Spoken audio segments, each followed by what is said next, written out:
Ya, lo que hemos estado viendo en estas clases ha sido el sistema somatosensorial que nos permite recibir información de cambios físicos en el mundo externo, entendiendo como el mundo externo la piel, vibraciones, toda la información que puede recibirse desde la epidermis, pero también hoy vamos a ver un poquito de otra información que llega de otro lado, que es la información de las vísceras, y esa también es información importante.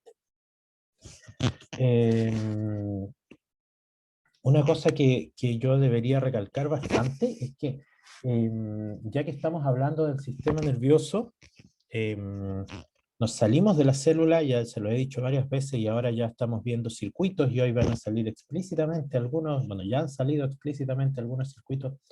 Lo que importa en el cerebro en términos de computación neuronal es el cambio en la frecuencia de disparo de potenciales de acción. Por eso me gusta esta diapositiva, en la que aquí muestra dos células diferentes y ahora, después de las clases que hemos tenido, ya podemos entender un poquito por qué estas dos células son diferentes.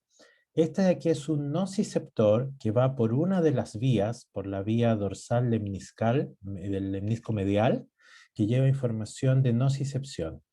Y este de aquí es uno que va por la vía espinotalámica, que es la que lleva información de temperatura y dolor. ¿Ya? Entonces, ya hemos visto esas dos vías. Si nosotros tomamos eso, supongamos que estamos registrando aquí los axones y cada rayita representa un potencial de acción, vamos a ver que tienen respuestas diferentes estas dos neuronas que van por esas dos vías. Esta de aquí que lleva nocicepción, principalmente toque, vibración, discriminación de dos puntos, como vimos en la clase pasada, dispara potenciales de acción frente a cambios de temperatura, pero solo a cambios de temperatura elevados. Recién aquí a 45 grados podemos ver que hay un cambio en la frecuencia de disparo. Sin embargo, esta de aquí abajo, que va en la vía espinotalámica, que lleva información de dolor, por ejemplo, y temperatura, esta ya empieza a disparar potenciales de acción a bajos estímulos. Entonces, a pesar de que esta es una neurona, es un dibujito nada más, nos explica perfectamente que hay dos vías, que ya desde, si nosotros registráramos aquí el bracito de la persona o la manito del animalito, del perrito, ayer que fue el día del perro, nosotros podríamos ver esa diferencia. ¿Qué pasa si nosotros cuantificamos ahora esa diferencia en un gráfico en que ya nos olvidamos un poquito del tiempo y graficamos aquí, por ejemplo, un número de potenciales de acción por segundo? Lo que veríamos es que, esto es la cuantificación del dibujo de arriba, lo que veríamos es que este que llamamos nociceptor, que lleva principalmente vibración, información de vibración, responde a temperatura. Ven que sobre más o menos 42 grados empieza a responder a temperatura, dispara, cambia la frecuencia de potenciales de acción frente a la temperatura. Sin embargo, este otro, que llamamos termorreceptor, que va por la otra vía, por la vía espinotalámica, ese a cambios muy pequeñitos de temperatura ya cambia su frecuencia. Entonces, podemos ver, si registráramos desde los nervios, podríamos ver axones que reciben este diferente tipo de información. Entonces, no solamente está cableada la diferencia en la médula, sino que también está cableada la diferencia en los axones. Entonces, esta es una diapositiva interesante, que claro, es la primera diapositiva que está en el Purves y nos dice cosas, pero no nos permite entender todo. Y ahora que ya hemos visto en las clases varias cosas, podemos sacarle más provecho a esta diapositiva. Podemos explicar estas cosas más complicadas de la anatomía que hemos visto. Entonces yo, como resumen, ya les he contado dónde está el sistema somatosensorial. Aquí están los ganglios de la raíz dorsal. Hay otro ganglio del cual hablamos la clase pasada, que es este de aquí, el ganglio trigeminal, que recibe información de la cara. Hay dos vías, anatómicamente hablando. Eso me lo voy a saltar un poquitín. Esto ya vimos esto. Eh, Hay dos vías, aquí está, esta es una buena diapositiva, me gusta, de las dos vías, esta que es la del columna, dorsal la vía del lemnisco medial, es esta de la que está representada en azulito, esta de acá, que lleva información de toque, de presión y de vibración. Entra a la asta dorsal de la médula y se va a una proyecciones ascendentes por el hemisferio ipsilateral, luego hace aquí una sinapsis en el núcleo cuneado y o en el núcleo gracilis, y luego va al otro, las proyecciones van al otro hemisferio, al contralateral. Y ahí hay una sinapsis en el tálamo y luego la corteza. Entonces aquí está exactamente lo mismo, pero dibujado con estas cositas que es un poco más fácil. Y esta es la otra vía, la espinotalámica, que hay una sinapsis aquí en la médula, de inmediato va al hemisferio contralateral y sube hasta el tálamo. Entonces, esas dos vías son las vías que se ven representadas en esa primera diapositiva que usamos en este curso. También vimos que había varios de estos, por llamarlo órganos, pero son más bien grupos celulares que dan información. Y no me voy a cansar de repetir esto, existen en los sistemas sensoriales estos fenómenos que llamamos adaptación. Frente a un estímulo, aquí cambió el estímulo y el estímulo, apareció, perdón, un estímulo y este estímulo permanece constante. Vemos que hay un cambio en la frecuencia de disparo, los intervalos son más cortitos y luego los intervalos se alargan. Disminuye la frecuencia es el inverso del intervalo, y sigue disparando, y eso se llama adaptación lenta, pero también hay una adaptación rápida, en la cual cambia la frecuencia de disparo muy rápido, y luego cambia tanto la frecuencia que deja de disparar. Entonces, estas cosas las vamos a ver en todos los sistemas sensoriales. ¿Y cuál es el sentido fisiológico de esto? Es que nos permite responder a un nuevo estímulo. Imagínense esta neurona de aquí abajo. Respondió 200 milisegundos, póngale y nada más. Eso significa que luego de 200 milisegundos ya puede responder a un siguiente estímulo mayor, por ejemplo, un estímulo sobre este estímulo. Y son cosas que nosotros habitualmente percibimos. Nosotros habitualmente percibimos, aquí estoy moviendo mi manito, nosotros percibimos, por ejemplo, el roce, o yo muevo aquí, estoy moviendo, ustedes no ven, aquí tengo la primera capa y se las voy a mostrar. La primera capa, la ropa aprieta. Nosotros habitualmente no estamos pensando que la ropa aprieta, ¿ya? Porque hay adaptación.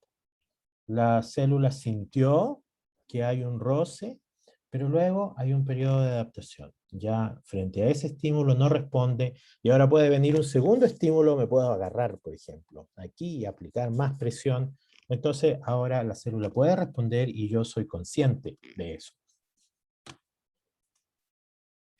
Hablamos de estos tipos de receptores y invocamos un nombre que fue acuñado más bien en el sistema visual, que es esto de los campos receptivos. Es la superficie del cuerpo que manda información hacia una célula. Entonces, hay campos receptivos, hay células con campos receptivos pequeños, estos corpúsculos, Meissner y Merkel, y hay otras que tienen campos receptivos más grandes. ¿Y dónde veo esto? Señor lápiz, venga para acá.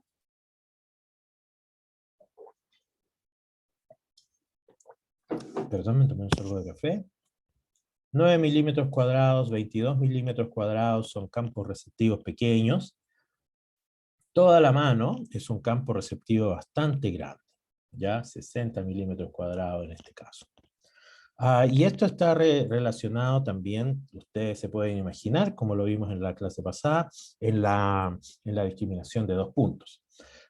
Una de las informaciones más importantes que nos dan estos tipos celulares es la información vibracional, porque nosotros sentimos cómo se mueve la piel, por ejemplo, y esa es información bastante útil. Y aquí vimos un ejemplo clarísimo de estos movimientos. Si nosotros seguimos de estos 4 diferentes tipos celulares, y estos serían axones, registrando la información que viene de ellos. Con algunos de estos tipos podemos reproducir perfectamente lo que ocurrió, ¿ya? Si nosotros registráramos células que están en toda esa línea punteada, lo que veríamos sería, para las células de Merkel, veríamos que aquí se registró un evento vibracional, y aquí se registró uno, y las células de más abajo registraron el otro. Y nosotros con este registro podríamos reproducir todo ese patrón de puntitos de la escritura Braille. Con el corpúsculo de Meissner también es parecido, pero fíjense que las formitas que da esto son levemente diferentes. El corpúsculo de Ruffini no da información sobre esto, y el de Pacini da mucha más información de la que podemos ver con el ojo. Entonces, ¿qué significa? Que aquí esté dando, por ejemplo, información en lugares donde no hay estos levantaditos, estas protuberancias en la superficie. Significa que está dando información que nosotros con los ojos no podemos ver. Hay campos vibracionales cuando ustedes pasan la manito aquí por cualquier superficie, lo que pasa es que el ojo no las puede ver. Entonces hay bastante información que viene de aquí. Esto es lo que les estoy tratando de decir. Voy a tomar mi último sorbo de café. Listo. Y lo nuevo que vimos la clase pasada fue este fenómeno que llamamos discriminación de 2 puntos, el cual significa cuál es la distancia entre 2 objetos que pueden ser discriminados por nuestro sistema nervioso como 2 versus un solo objeto. Entonces, esto es similar a lo que se ve en el sistema visual que se llama resolución espacial, por ejemplo. Hay alguien que está tratando de entrar. En los cuales nosotros, si vemos un cierto objeto, voy a agarrar lo primero que vi aquí, fue esta cosa de la crema para las manos. Entonces, si yo la alejo lo suficiente, no voy a, y si hay puntitos, de hecho hay unas letras bien pequeñitas que casi no puedo ver, muy lejos, yo solamente voy a ver una pura cosa, pero si me acerco, y voy a ver que hay varias cositas. Entonces, eso también pasa en otros sistemas sensoriales. Aquí se llama discriminación de 2 puntos, en otro sistema, en el sistema visual se va a llamar resolución espacial, igual que las cámaras digitales. Entonces, bueno, vamos a medir en el cuerpo dónde son los lugares que tienen una mayor sensibilidad en esto, y tienen una discriminación, umbrales de la discriminación de 2 puntos más pequeños. Entonces vimos que en los dedos, en todos los dedos, incluido el pulgar, hay una discriminación de 2 puntos con distancias pequeñas. O sea, podemos discriminar cosas que estén más o menos, según eso, a 4 milímetros separadas. Esas las podemos discriminar como 2. Sin embargo, en otros lugares del cuerpo, por ejemplo, aquí en el brazo o en el hombro, la discriminación es bastante mala, y esa, fíjense, 45 milímetros. Entonces, si nosotros queremos leer braille, por ejemplo, tenemos que usar lugares del cuerpo que tengan un umbral de discriminación de 2 puntos bastante bajo. No podemos usar el hombro. Algunos dirán, ya, pero en el pie hay personas que pueden leer braille en el pie probablemente, y hay personas que pueden usar instrumentos musicales con los pies. Eso vamos a tratar de ir sobre eso hacia el final de la clase, cómo eso puede ocurrir. Y si no lo digo, por favor recuerden, porque es algo importante. Algo importante en la neurociencia, esos hallazgos. Ya, entonces aquí en B está más o menos el mismo ejemplo, pero visto con otra representación, ahora de una manito. Esta sería la distancia en el dedo, que el umbral de detección de 2 puntos, y esta sería el umbral de detección puntos aquí en esta parte, no sé, la parte interna supongo que es la parte interna del brazo, ¿ya? Así es como lo entenderíamos. Y bueno, ¿por qué? ¿Por qué ocurre esto? Bueno, la respuesta más simple, ya la vimos, es los campos receptivos. Los campos receptivos en los dedos son muy pequeñitos. los campos receptivos en otros lugares no son tan pequeños, son más grandes. Entonces, como los campos receptivos en los dedos son pequeños, cada axón tiene muy pocos milímetros cuadrados de superficie en la que responde. Entonces, hay otro axón que responde 1 milímetro para allá, hay otro axón que responde 1 milímetro para allá, y así. Entonces, hay muchos axones que llevan información de los dedos comparados con el hombro, en los que probablemente hay muy pocos axones que llevan información para allá. Entonces, hay menos información que le llega a la corteza somatosensorial para poder discriminar qué es lo que está ocurriendo ahí. También vimos la clase pasada que hay cambios que en la corteza somatosensorial hay un mapa. ¿Ah? Bueno, esto lo vimos también, hay regiones de esto y se llama dermatomas, hay regiones en las cuales está codificada en la columna la información. Entonces la parte cervical da información, responde a cambios que están en todo ese color, la parte torácica a todo ese color, etc. Y eso lo vimos. Pero también vimos que hay información interna, no solamente del mundo externo, sino también de lo que pasa en los músculos. Y cambios en la extensión o la contracción de este músculo hace que también se contraiga esta fibra, esto se llama uso muscular, esas fibras se llaman fibras intrafusales. Cuando las fibras intrafusales se contraen, se relajan, eso hace que cambie de forma la membrana de este axón azulito y eso manda información al sistema nervioso. Entonces, hay información de lo que está pasando en los músculos, pero no eso es exactamente lo mismo. Esto es más complicado de lo que le estoy explicando y lo vamos a ver el próximo semestre en el sistema motor, porque cuando el músculo se contrae por acción de esa motoneurona, esta es una motoneurona que libera acetilcolina, se llama motoneurona alfa, también se contrae la fibra intrafusal, esta se llama motoneurona gamma. Y esto nos da información sobre el largo del músculo. Pero también, aquí puse en rojito cuál es la diferencia entre, a ver, bueno, que hay respuestas que tienen adaptación, como ese cambio en la frecuencia de disparo que vimos en las primeras diapositivas, y esa adaptación tiene que ver con cambios rápidos en la longitud. Sin embargo, hay respuestas mantenidas, y esas respuestas mantenidas van a dar información sobre cambios lentos en la longitud. Porque, como ustedes saben, tenemos cambios rápidos y lentos en la longitud de los músculos. Pero también hay información en el órgano del tendón de Golgi, que es este de aquí, que está entre la fibra y el tendón. Entonces hay fibras de colágeno que se mueven y hacen que se mueva también estos axones y las terminaciones libres, ustedes saben, ya les conté, tienen canales activados por deformación mecánica. Entonces esos se abren o se cierran dependiendo de la deformación mecánica que hay aquí, o sea, de cómo se está moviendo el colágeno alrededor de ellos, y eso manda información también al sistema nervioso. Y la información que manda es la fuerza, no la longitud, como lo que está en la parte de la izquierda, las fibras intrafusales, sino la fuerza. Si se pone mucha fuerza, se puede romper todo este sistema. Entonces, estos son mecanismos de retroalimentación, si ustedes quieren verlo así. Ya, todo esto es resumen, ¿ah? Vimos cuáles eran las vías, vimos la anatomía de esto, vimos un poco más de cerca ahora qué es lo que pasa. ¿Son todas exactamente igual? La respuesta es no, todas las conexiones no son exactamente iguales.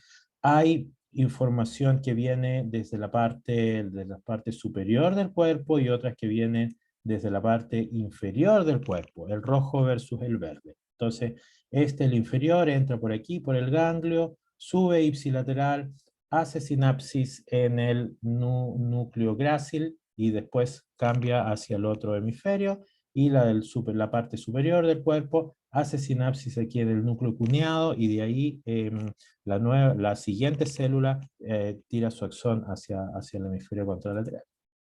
Y vimos que esto llegaba aquí a una parte específica del tálamo, al tálamo ventral posterior lateral, y de ahí iba a la corteza. El trigémino es otro ganglio de la raíz dorsal que está lejos de los otros. El trigémino entra por aquí, más o menos, donde está quizás por aquí, ¿ah? Donde está la flechita. Y el ganglio trigeminal lleva información de la cara. Uy, tantas diapositivas. Y tiene tres ramas, perdón, la rama oftálmica, que va hacia la región ocular, la maxilar y la mandibular. Y también recibe información de la garganta. Nosotros también tenemos información desde la garganta. Y ustedes, si piensan, la última vez que comieron ají o algo picante, probablemente sintieron cosas en la garganta. Bueno, eso es información, exactamente la misma información que hemos estado hablando todo este rato. Información térmica, información química, de formación mecánica, todo eso también está en el tubo digestivo. Ya, y el trigémino llega a otro núcleo que es el ventral posterior medial. Todo esto es un núcleo del tálamo. Y de ahí se va a la corteza. Y como que por ahí nos anduvimos quedando, terminamos, si no me equivoco, en la corteza. Entonces, en la corteza hay un mapa, y aquí este homúnculo está representando de manera gráfica ese mapa, y este mapa lo que nos dice es que hay regiones. Hay regiones, esta región de aquí recibe información de los genitales. Esta región de aquí de la pierna, hay los dedos gordos, el pie, la pierna, aquí el tronco, la cabeza, los brazos, bla, bla, bla, bla. ¿Cuáles son las regiones que reciben, o cuáles son, sí, las regiones que tienen más superficie? Porque las que tengan más superficie en la corteza probablemente van a ser las que nos permiten obtener mayor tipo de información y mayor tipo de información del mundo. Bueno, la mano, es evidente. Aquí este es otro dibujo esta es la última versión del Purbe, si no me equivoco. La mano está extremadamente grande. ¿Sí? Entonces, ¿dónde está la mano? La mano está acá, y aquí están los dedos. Cada uno de los dedos, y aquí está el pulgar. Si se fijan, la mano empieza más o menos aquí, y termina más o menos aquí. Eso es más o menos un tercio, si se fijan, de la longitud de todo este dibujito. Más o menos un tercio de todo esto, de toda la superficie también. Entonces hay bastante información que llega de las manos. En los otros lugares donde llega bastante información es los labios y la lengua. Y yo les conté que probablemente ustedes, algunos han tenido caries, o se les ha roto un diente, y con la lengua, ustedes han metido la lengua y sienten que hay como un forado, pero gigantesco, como el cráter de un meteorito.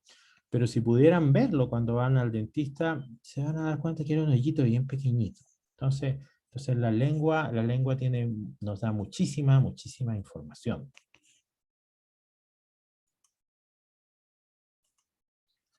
¿Qué más tengo que decir sobre esto?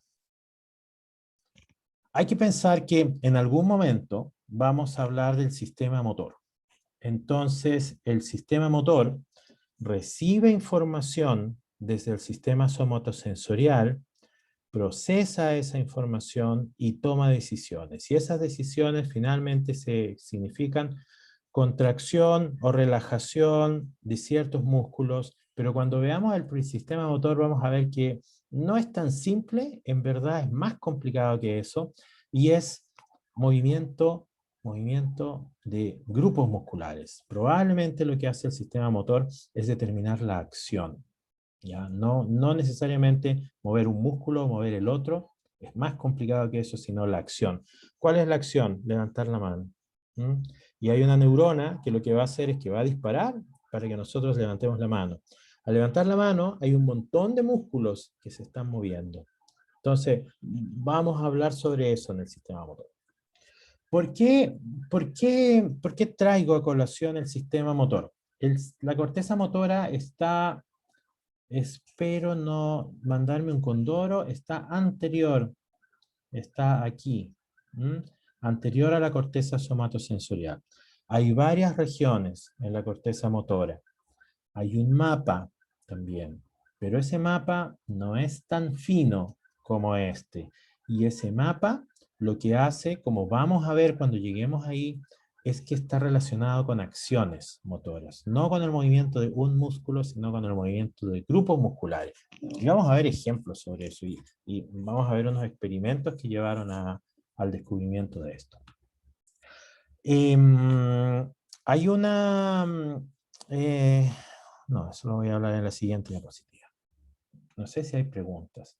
Todo esto ha sido estudiado anatómicamente bastante. Yo no soy experto en el tema, por eso lo paso rápido, pero los anatomistas han mapeado varias áreas y le tienen estos nombres, ¿ya? Yo le llamo corteza somatosensorial a todo esto que está desde esta línea a rayitas hasta la otra línea a rayitas, pero pueden ver que hay varias áreas en esta. Y hay otra incluso que se llama corteza somatosensorial secundaria. Este es un experimento. Esto ahora nos vamos del humano y nos vamos al mono. Se ha estudiado muchísimo esto, muchísimo más probablemente en monos que en humanos, por razones bastante obvias. No podemos tener humanos con electrodos conectados en la cabeza todos los días, ni hacerle cirugías a los monos para cortar, a los humanos para cortarle nervios y ver qué es lo que pasa, ¿ya? Eso no se puede hacer. Sin embargo, eso se ha hecho en monos durante décadas y nos ha llevado a tener mapas de la corteza somatosensorial en los monos, y eso ha permitido extrapolarlo a humanos, por supuesto. Entonces, aquí está el cerebro de este mono, si no me equivoco es un macaco, tiene menos circunvoluciones que nosotros, su cerebro es muy similar al de nosotros, yo pensaba que tenía más circunvoluciones, no tan poquitas. Aquí está dibujado la corteza somatosensorial, y si se fijan, hay un montón de partes. Cada parte con un numerito, una letrita, significa una parte del cuerpo específica. Entonces, estos de acá, cada uno de esos de aquí, son las patitas, son las almohadillas, no, ellos no tienen almohadillas, son los deditos de las patas. Y están bastante delimitados, como pueden ver. Aquí están los brazos, aquí están las manos, y aquí están cada uno de los dedos. Entonces, esta información no quiero decir anatómicamente, pero creo que sí, anatómicamente está muy bien delimitada.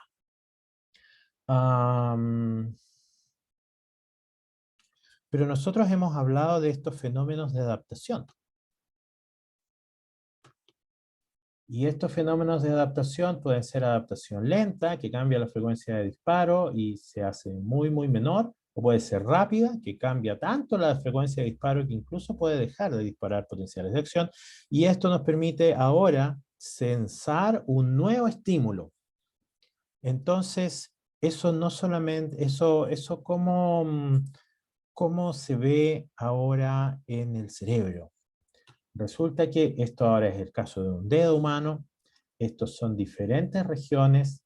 Por ejemplo, vámonos a al dedo número 4, que si no me equivoco es este de acá. Yo debería saber eso. Entonces aquí está la parte distal del dedo, la parte mediana y la parte proximal que está cerca de la mano. Y fíjense que hay una separación de colores. Esa separación de colores nos dice que hay neuronas que adaptan rápidamente y neuronas que adaptan lentamente. Están aquí representadas con números las que adaptan rápidamente, y esos son sus campos receptivos. Fíjense, aquí hay campos receptivos que se tocan. El campo receptivo del 11, perdón, el campo receptivo 10 contiene básicamente al 11. El campo del 9 se solapa con el 10 y se solapa con el 11, pero también el campo receptivo del 9 está en el otro dedo. Interesante, ¿ya? Entonces hay solapamiento en los campos receptivos, tanto en las neuronas que adaptan rápidamente como en las que adaptan lentamente, ¿ya? Y esta adaptación se ve cuando se registra aquí. No solamente hay adaptación en la neurona somatosensorial, en la neurona de la raíz dorsal, sino también en la las neuronas de la corteza motora. Entonces, es interesante. Hay un mapa también de esta propiedad que es la adaptación.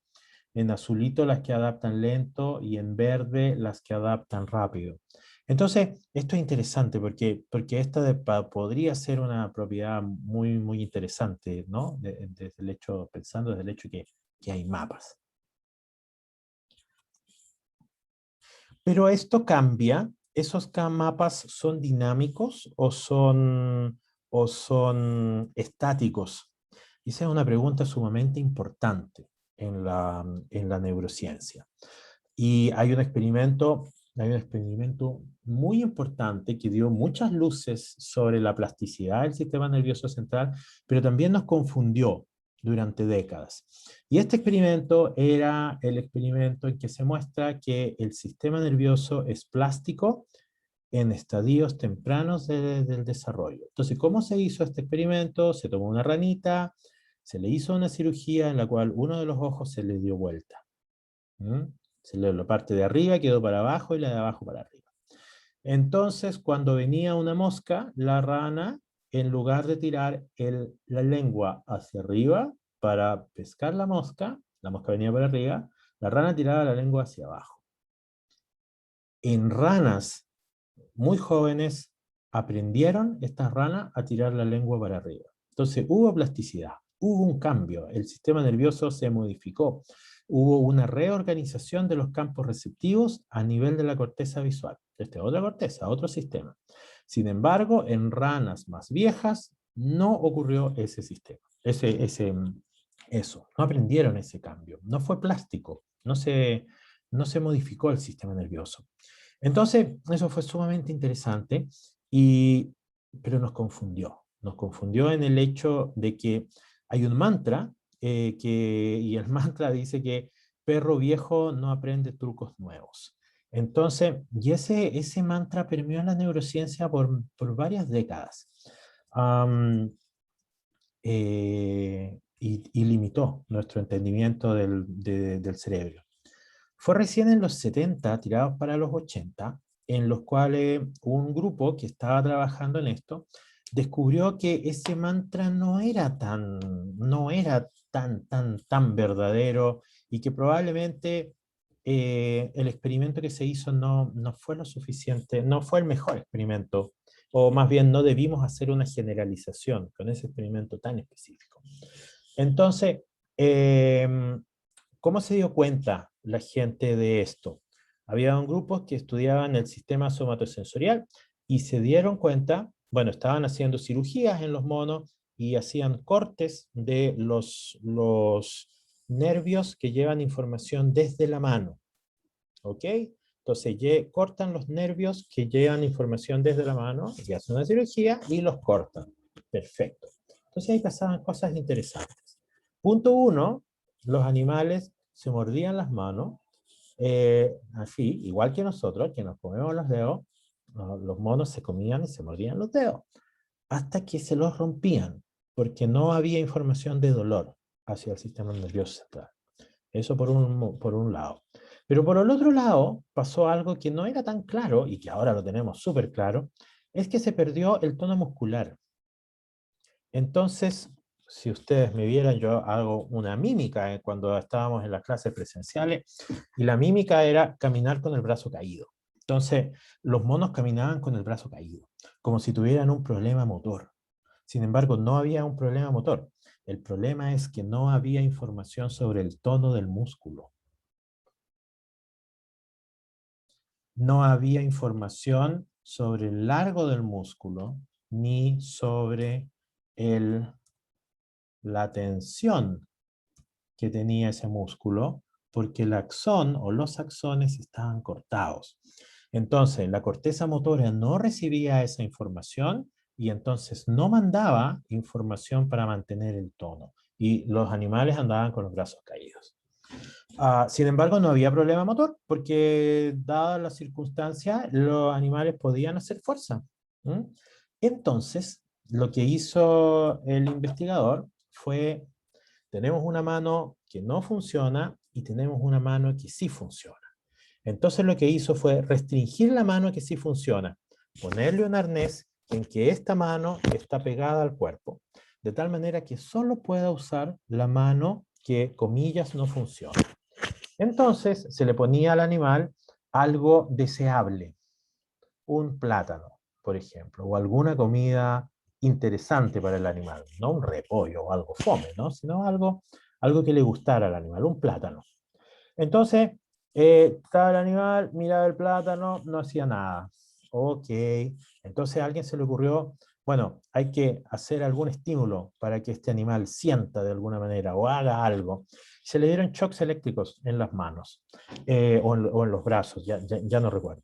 Eso hizo que el animal ahora eh, pudiera mover la mano de alguna manera, que daban axones, probablemente pocos axones que iban por otro nervio, que dieron información, mandaron información para allá, para el cerebro, y ahora el animal aprendió este nuevo truco, que fue mover la mano para agarrar el plátano. Entonces, ese experimento, que puede sonar simple, nos dice que dependiendo del estímulo, el perro viejo puede aprender nuevos trucos. Entonces, dependiendo del estímulo, el sistema nervioso puede modificarse. Puede haber una modificación y se pueden usar partes de la corteza que antes no se estaban usando. Entonces, ese fue un experimento sumamente importante, que terminó en tragedia, porque resulta que en este laboratorio, bueno, estos ya son historias de monos, es muy fuerte, es muy heavy trabajar con monos, yo nunca lo he hecho, pero he leído los libros y he hablado con gente que trabaja con los monos son muy similares a uno mira al mono y uno se ve a sí mismo, básicamente, ¿ya? El mono lo mira a uno y uno se da cuenta que el mono se da cuenta que uno es como él, es muy heavy lo que pasa ahí. Entonces hay mucha empatía. Y grupos animalistas estuvieron persiguiendo a la gente que hacía estos experimentos y pudieron entrar al laboratorio y se dieron cuenta que los monos estaban en condiciones bastante malas. No es raro, desgraciadamente, no fue raro, porque los monos, yo les dije, se comían los dedos y tenían llagas en todas las manos. Entonces, y eso no estaba bien, eso no estaba bien. Entonces, hubo una investigación, por supuesto, la persona fue el jefe del grupo que hizo este descubrimiento sumamente interesante, fue despedido. Eh, y ahí como que se acabó esto, y fue, claro, y ahí las normas de bioética animal cambiaron y se pusieron mucho más estrictas para que estas cosas no pasaran. Pero resulta que esta persona, bueno, lo echaron de la universidad, le quitaron la plata del financiamiento, pero resulta que ahí había algo en el sentido biológico ahora de la ciencia.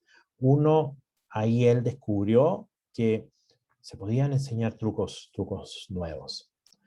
¿En qué patología o en qué condición humana uno podría estudiar o podría meterse para estudiar estos trucos nuevos?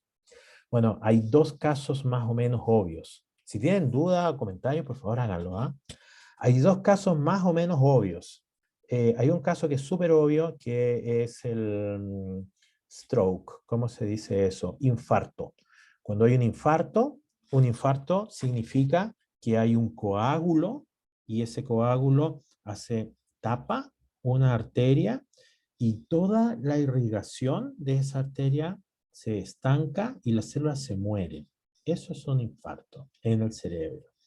Se mueren las células. Si ese infarto ocurre en una parte de la corteza somatosensorial, se va a perder la información que viene de esa parte del cuerpo. Entonces, eso es terrible. Y ustedes probablemente han visto o han escuchado de gente que tiene parálisis. Tiene parálisis facial, que es como es algo eh, visible, ¿no? Y es algo que uno rápidamente puede ver. Y la parálisis facial es que nosotros tenemos músculos aquí en la carita, aunque no seamos tan conscientes de ello. Y esos músculos están en cierta tensión. nosotros hacemos muecas, ¿no? Muecas, ¿no? Movemos la cara, así, movemos, hay algunos que pueden mover una ceja y no la otra, eh, pero hay un tono en esos músculos de la cara. En estos casos con parálisis, todos esos músculos, por ejemplo, imagínense que el lado derecho pierden el tono y como que se caen. Entonces, uno lo ve, esto es como bien evidente. Entonces, esto es para mostrarles que ese es uno de los casos, ¿no? Ahí hubo pérdida de información que llegó al sistema somatosensorial. Infartos. Y infartos pueden ser en diferentes lugares. ¿Ah? Y hay gente que pierde la movilidad de brazos, pierde la movilidad de piernas. Entonces, ahí había algo interesante. Había casos en humanos que eran similares a los del mono. Aquí pregunta Jorge si esa muerte es lo que se denomina necrosis. No, no. Necrosis es cuando hay una... complicado. Hay una muerte celular y la muerte, las neuronas explotan, o las células en verdad explotan y se forma una cosa negra y si no se cura, si no se trata esto, hay que sacar todo el tejido muerto. Si no se cura, esto se infecta tanto que hay que amputar, porque resulta que ahí aparecen toxinas y la cosa ya puede, comillas, envenenar al resto, comprometer el resto del tejido. No, no es lo mismo, no es lo mismo. Eh, Probablemente lo que ocurre en el cerebro es más bien que hay apoptosis, que es una muerte celular programada. Entonces, las neuronas, en lugar de reventarse y liberar todo su contenido, porque ese es el problema, adentro de la célula hay enzimas que degradan cosas, y si se rompe la célula, esas enzimas van a estar afuera y van a empezar a romper las otras células. Entonces, la apoptosis es un proceso en que la célula, digamos, implota. Y se transforma como en una pasita. Así que no, no es lo mismo. Entonces ahí había una condición en los humanos en la que esto se podía no solo estudiar, sino que quizás se podía tratar de entender, buscar una cura. Hay otra condición o hay otro grupo de pacientes que también eran interesantes de estudiar, que para nosotros en general en Latinoamérica no es tan claro, pero para los gringos es clarísimo. Como ustedes saben, los gringos han estado en guerra desde el momento de la independencia, desde que se independizaron, ellos han estado en guerra y han inventado guerras con todos los países que se les pueda imaginar. Entonces, tienen muchos veteranos. No estamos hablando de 10 o 100 veteranos, tienen miles de veteranos y cada año ellos tienen más veteranos por las guerras donde están. Eh, Esto permea hasta la cultura popular. Hay películas que son sobre veteranos de guerra. Rambo era un veterano de guerra. Estaba Cucú. En los Avengers también hay veteranos de guerra.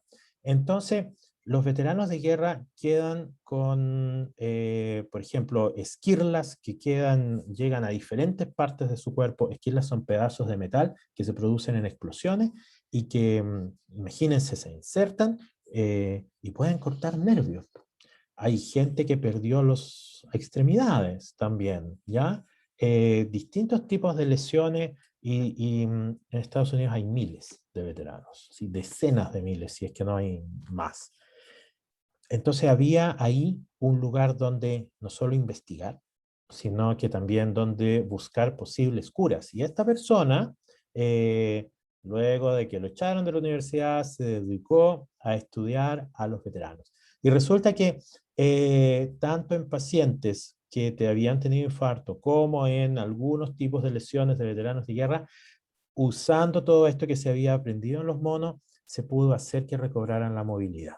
¿Ya? Entonces, aquí en los pacientes como en los veteranos ocurría lo mismo. Había flacidez, pérdida del tono muscular, no por un problema motor, sino un problema aferente. Se cortó la neurona, el axón que llevaba la información del tono. Entonces, hay que enseñarle a ese nuevo sistema nervioso, porque cambió, hay que enseñarle nuevos trucos. Y esos trucos son mover la mano sin que haya una información de la tensión, por ejemplo. Y eso ha sido súper interesante, pero además fue revolucionario. Revolucionario en la neurociencia porque nos mostró que el perro viejo sí aprendía trucos nuevos. ¿Mm? Y eso fue algo sumamente importante en la neurociencia. Y también es sumamente importante para ustedes, que son futuros terapeutas. Entonces, acuérdense, perro viejo sí aprende trucos nuevos. Eh, ¿Qué tan viejo somos nosotros en términos del perro viejo, ¿no? Yo que tengo 40 y varios, ustedes que tienen entre 19 y 20 y algo, ¿qué tan viejos son nuestros cerebros? Pueden ser perros viejos, ¿m? En el sentido de que hay trucos motores que nunca han hecho. Por ejemplo, tocar la guitarra. Vamos a buscar una diapositiva. Estábamos en esta.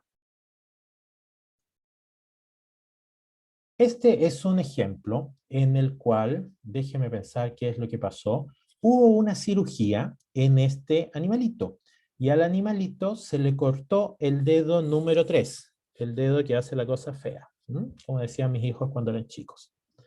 Entonces, fíjense, esta es un mapa de la corteza somatosensorial antes de la cirugía y aquí están, rostral significa hacia adelante, caudal significa hacia la cola.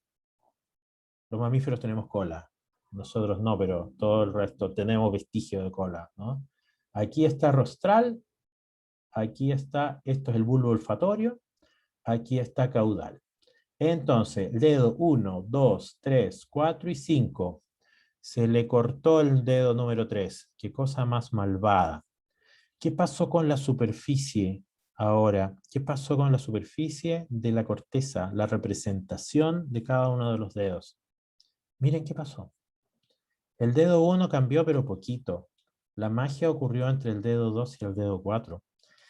No es que se perdió, en este caso, no es que se perdió la superficie del dedo 3, sino es que se invadió o se aumentó la superficie de los otros dedos. Entonces, no es como que quedaron neuronas que no quedaron haciendo nada, sino que ahora esas neuronas que recibían información de un dedo, ahora reciben información de otro dedo.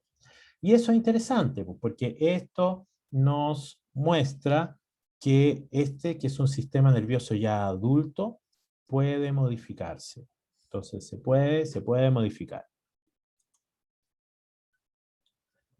Esta la tengo que leer porque no me acuerdo qué cosa es. Así que denme 10 segundos para leer esto.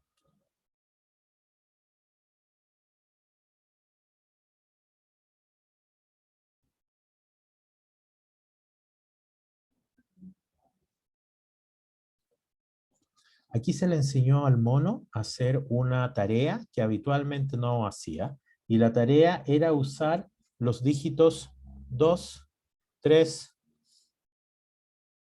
lo dije bien, 2, 3 y 4. No me sé ni los números yo. 2, 3 y 4. Algo que no hacía el mono habitualmente. El mono, igual que nosotros, probablemente hace esta tarea y es la que más hace, ¿cierto? Esto, si piensan ustedes, estos no lo usamos mucho. Entonces, 2, 3 y 4 fueron los dígitos que se le enseñó a este mono en esta tarea. Esta es la superficie de la corteza somatosensorial antes de que se le enseñara la tarea. Esta es la superficie después. Miren lo que pasó. 2, 3 y 4 ahora no solo se alargaron en este eje, en un eje vertical, si ustedes quieren mirarlo así, sino que se expandieron en un eje horizontal. Entonces, todo esto es para decirle que hay plasticidad en el sistema somatosensorial. Y esa plasticidad depende de la experiencia. Entonces, ¿por qué traía el ejemplo de la guitarra? Porque en la guitarra lo que uno hace es que al principio, yo no sé tocar guitarra, entonces yo siento las cuerdas, me duele, me molesta, no entiendo nada, pasando un montón de cosas, ¿cierto? Pero después de cierto tiempo, uno va aprendiendo ciertas cosas, uno va aprendiendo cuál es la tensión que tiene que aplicarle a cada una de las cuerdas. Uno puede sentir probablemente más vibraciones de la cuerda que antes no sentía. Esto tiene que ser un uso, o sea, un aprendizaje mantenido de la guitarra, ¿ah? No tocar una vez a la semana, sino estamos hablando como de sesiones de entrenamiento. Entonces, aumenta la superficie de la corteza. Y eso de la guitarra puede ocurrir para cualquier otra cosa manual, por ejemplo, ¿ya? El dibujar probablemente también, si piensan, yo dibujo pésimo, probablemente lo han visto cuando trato de mover el mouse. En el dibujar, si están viendo mi carita, hay un montón de información que yo tengo que tener. Tengo que tener la información de cuánto presión, cuánto estoy presionando el lápiz o el pincel o lo que sea, pero también tengo que saber dónde está.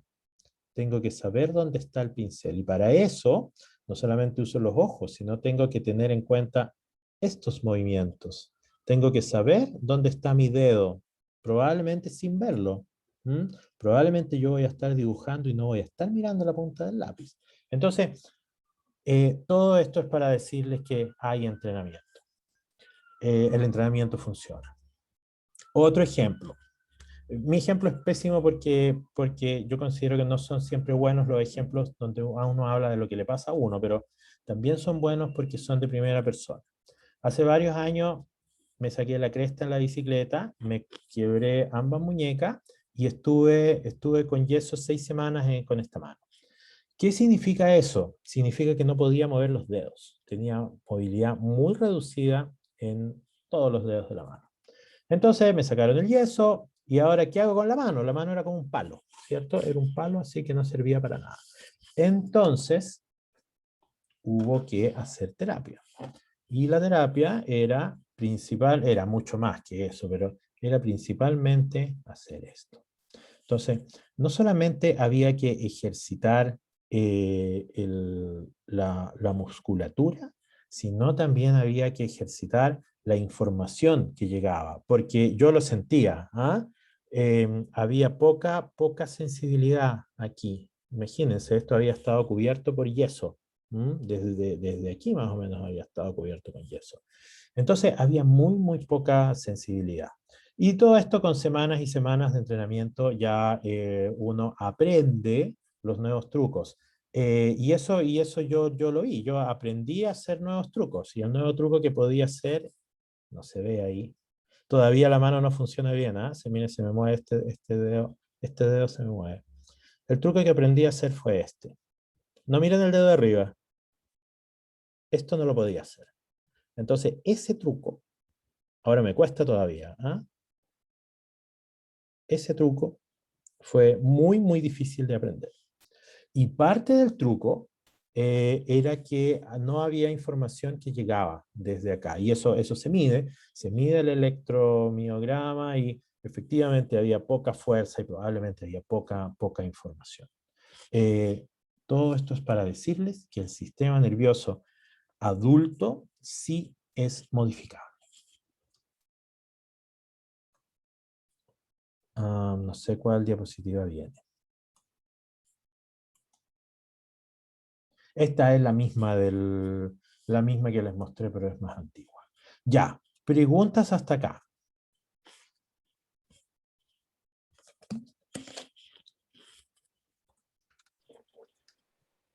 De momento no, profe.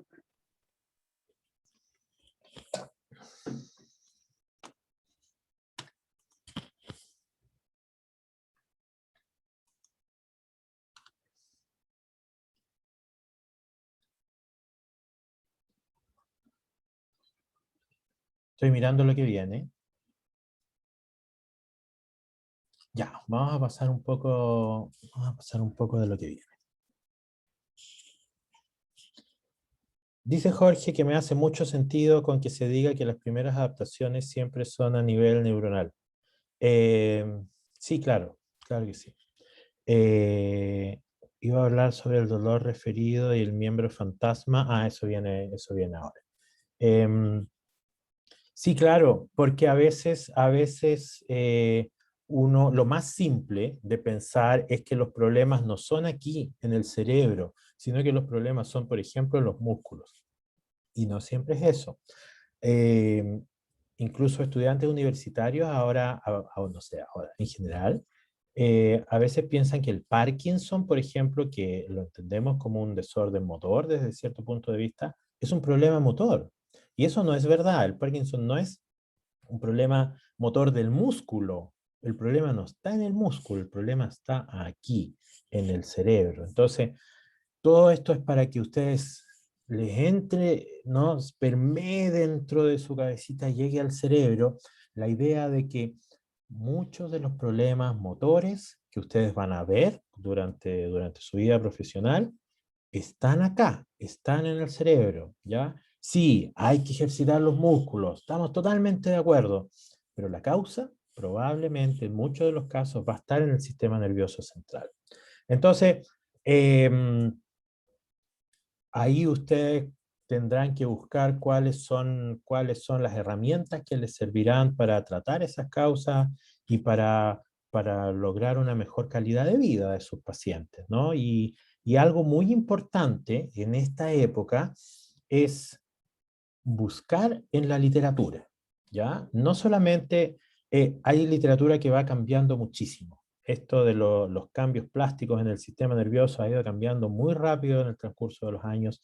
Probablemente no va a estar, cuando ustedes lleguen a cursos más especializados en eso, probablemente no todo va a estar en los libros. Probablemente no todo lo van a saber sus profesores. Entonces, cuando vean durante sus vidas profesionales casos complicados, van a tener ustedes que buscar en la literatura, ¿ya? Yo tengo amigos de las ciencias de la salud, amigos y amigas, y a veces dicen, cuando hablamos de cosas así, me dicen, no, pero eh, ¿cómo es? El procedimiento es tal. Ah, para eso que tú dices, el procedimiento es tal, el procedimiento es tal, el procedimiento es tal, ¿no? Hay una memoria, como que uno lo aprende de memoria. Sí, pero también las cosas van cambiando y ese es el mensaje que quiero que les llegue, ¿no? O a veces me dicen, no, eso no tiene solución. Bueno, quizás tú no sabes la solución, pero quizás hay nuevas aproximaciones para esto. Eso es lo que quiero que les quede. Nuestro entendimiento del sistema nervioso central va cambiando muy rápido, más rápido de lo que llega al libro. Eso es lo que quiero decirles. Voy a tomar un sorbo de agua.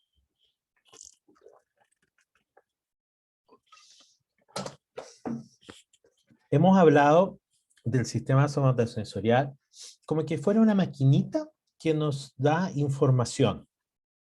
Y como que esa información no nos afectara a nosotros de alguna manera, como que una máquina ahí que sin casi, no sé, quizás hasta sin sentimientos, o que es difícil a veces de, de pensar que esa máquina somos nosotros. Bueno, parte importante de la información que lleva el sistema somatosensorial es dolor, ¿ya? Em,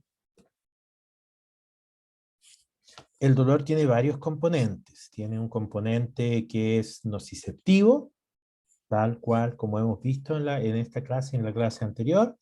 Hay información que va a la corteza somatosensorial, pero también tiene un componente emocional. Hay axones que van a regiones del cerebro que están involucradas con el procesamiento de las emociones. Entonces, el dolor que les queda en la cabeza tiene un componente emocional desde la anatomía, ¿ya? Entonces, desde ahí podemos entender que el dolor es más que sentir esto, ¿m? Es más que eso. Yo tengo colegas que trabajan en dolor y es muy difícil de explicarles esto, ¿ah?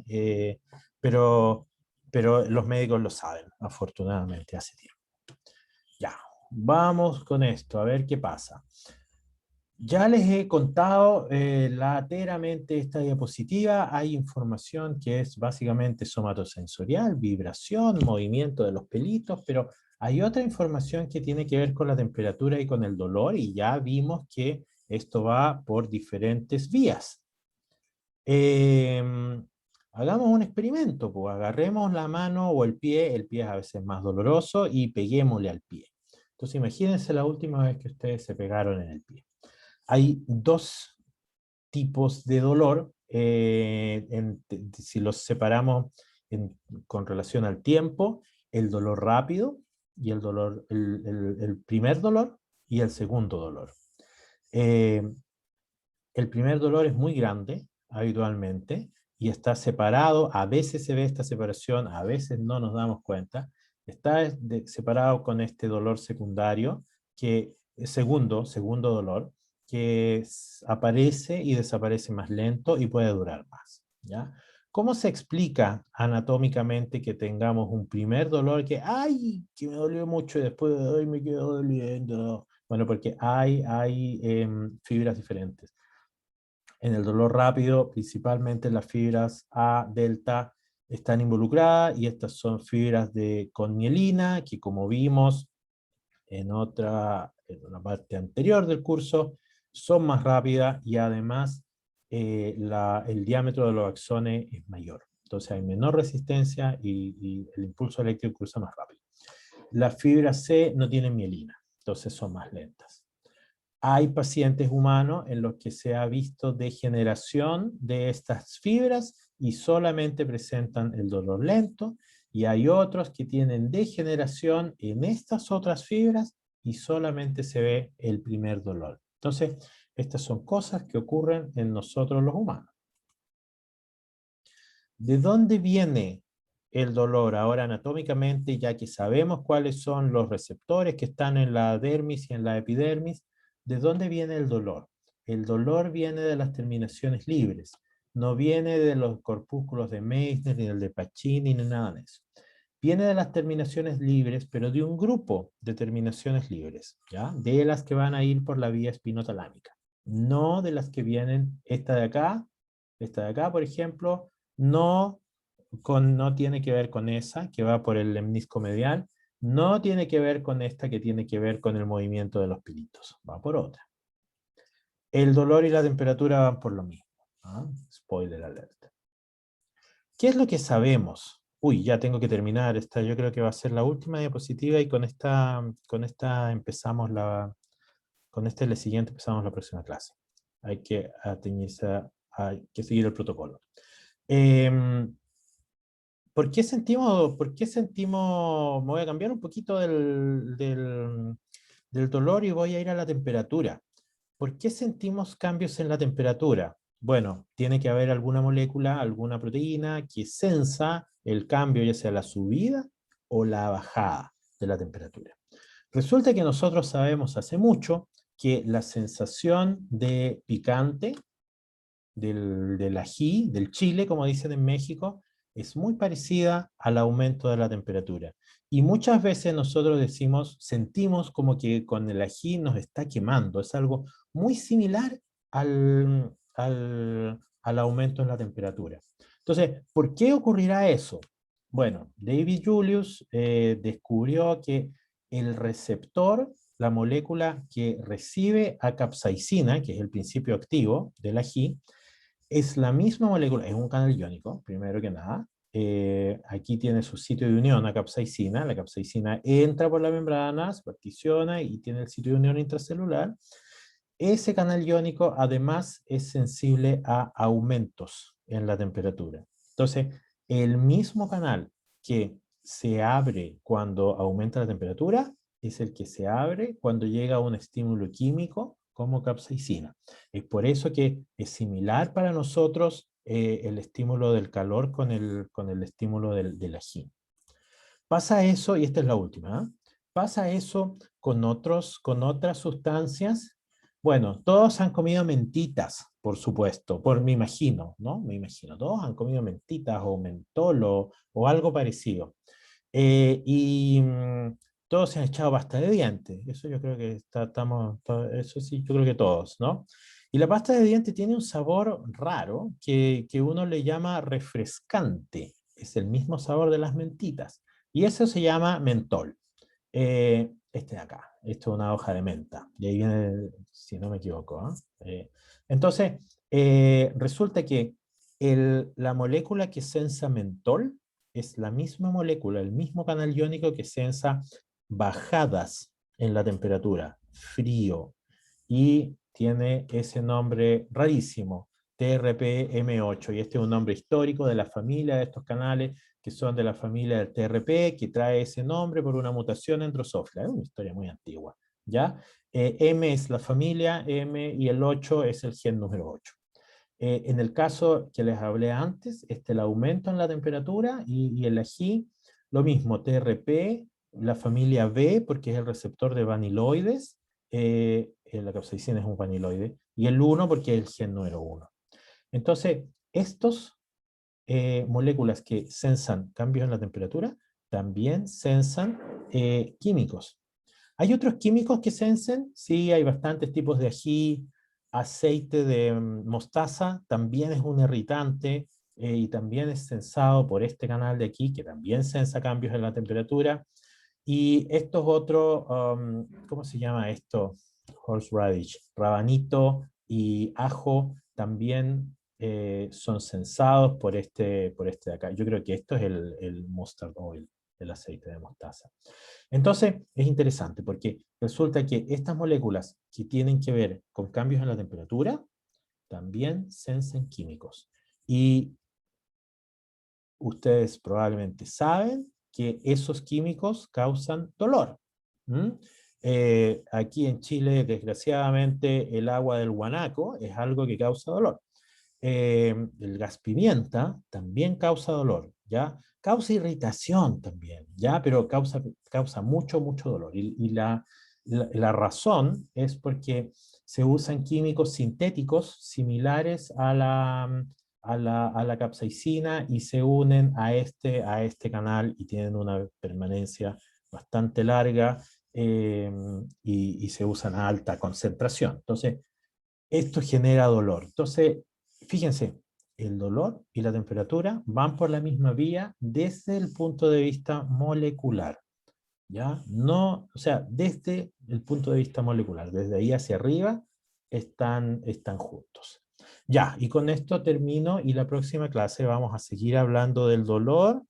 Vamos a hablar de dolor nociceptivo, que es este dolor que estamos hablando, que es un dolor fisiológico. Vamos a hablar sobre la experiencia emocional un poquitín, sobre el miembro fantasma y sobre el dolor neuropático, que son dolores patológicos. Ya, no sé si hay alguna pregunta.